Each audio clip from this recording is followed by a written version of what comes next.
Ce qui est sans fin, en fait, c'est que alors là, on fait pareil, on fait un focus sur Marseille, mais bientôt, demain, ça va être Lyon, après-demain, ça va être Nantes, et ainsi Rennes, Brest, et ainsi de suite. Donc, je veux dire, quand on veut converger des forces, effectivement, on met le paquet. Par exemple, sur Marseille, on va mettre des effectifs en plus. On va blinder. Je crois que Gérald Darmanin a annoncé la CRS 8 là aujourd'hui. Oui, alors la CRS 8, mais enfin, je veux dire, je vais pas faire offense aux autres collègues de CRS qui sont aussi capables que la 8. Mais la 8, bon, voilà, c'est l'effet, pareil, publicitaire. On envoie des collègues là-bas, très bien, mais tous les jours, il y a quand même 2 CRS qui sont aussi à demeure et qui travaillent, et mes collègues savent travailler aussi là-dedans. Mais ce que je veux dire, c'est que on voit bien que la police judiciaire, pareil, il y a un coup près. Il y a aussi, je veux dire, une épée de Damoclès qui est au-dessus de leur tête. Ils ne savent pas non plus ce qu'ils vont devenir. On sait qu'il y a une réforme de la police qui arrive. Les collègues travaillent nuit et jour, justement, pour essayer de retrouver les auteurs. Il y a eu 14 décès depuis le début de l'année. Je peux vous dire que quand vous allez à la crime, à la PJ à Marseille, ils sont déjà en burn-out, quoi, parce qu'ils n'ont pas assez d'effectifs pour répondre à tout ça. Donc, en fait, oui, effectivement, il y a un gros souci.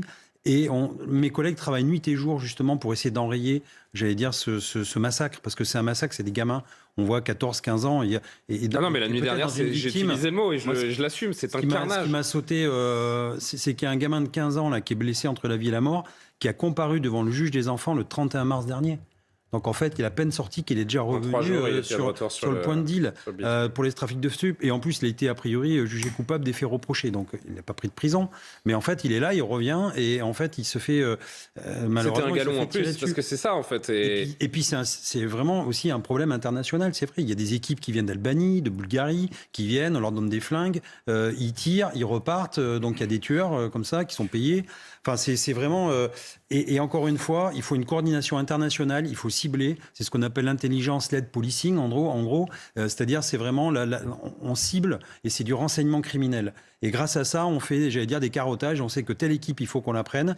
Donc, on fait des... Et c'est ce qu'on fait actuellement. Il y a tous les jours des attaques sur des points de deal. On fait du pilonnage. Mais en même temps, il ne faut pas oublier le temps long. Et le temps long, c'est la police judiciaire. Et remonter toute une filière... on voit bien que si on n'a pas les preuves, de toute façon, les procédures sont cassées.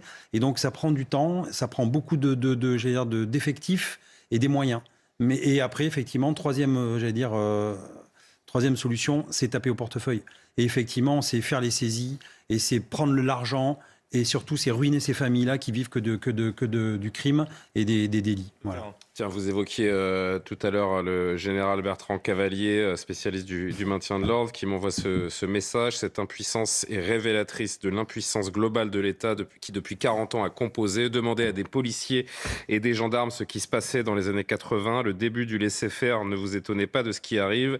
Et il maintient également que les contrôles aux frontières sont des affichages. Les élites bien pensantes sont les tenantes de l'impuissance. Vous corroborez ? Oui. En partie. En partie, non, mais si, oui, c'est une analyse de tous les policiers et gendarmes de terrain. Enfin, on le voit, nous, on a beau nous raconter la messe, effectivement, on voit au quotidien que c'est compliqué parce que effectivement, on nous met aussi des bâtons dans les roues, parce que c'est difficile d'œuvrer, et on sent qu'on est très peu de choses par rapport à ça, qu'il y a une vraie vague, effectivement, on prend, on doit être partout. En fait, c'est le tout en même temps. Voilà, c'est pour reprendre la phrase. Le jargon présidentiel. Voilà, le jargon. Mais en fait, c'est le tout en même temps. C'est-à-dire que tout est urgent. Tout est urgence. C'est les rodéos, c'est les stupes, c'est l'immigration, etc. Les violences intrafamiliales. Enfin, on doit être partout sur tous les fronts. Et on se rend compte qu'en fait, quelque part, c'est la société qui est délitée. Et nous, on est là avec du scotch. On essaie de remettre des petits bouts de scotch un peu partout à la société. Et encore une fois, c'est toujours la police. Et la police, ça peut pas tout. Effectivement, je suis d'accord. Hein. Il faut, oui, parce qu'il faut de l'interministériel. Il faut qu'à un moment donné, une vraie prise de conscience, c'est dire là, il faut qu'on retravaille toute la société. Et c'est pas que la police qui pourra, hélas, réparer la société. Avant de